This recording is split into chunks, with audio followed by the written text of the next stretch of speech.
Пімен Панченка, дзеці вайны.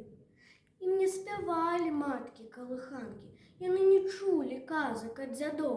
Палохаў іх ахрыплы голас танка, трывожыў іх журботны ёнк удоў.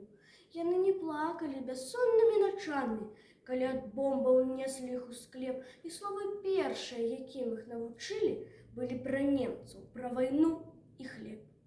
Заціхнуць бітвы, вораг будзе знішчан, і дзеці прычакаюць таго дня, калі з-пад воблакаў падзе на папялішчы, як ціхі дождж, густая цішыня.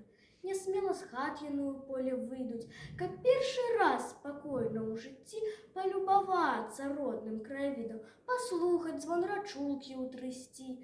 Пі, пах лугоў, красой гаёў любуйся, і ўсё ж іх сэрцы задрыжаць не раз. Ім здасца самалётам першы бусел, пажарам здасца першая зара. Лагодны гром за дальняю дубровай напомніць ім пра жах бамбардзіровак. І часта ў чыстыя іх сны ўрывацца будуць галасы вайны.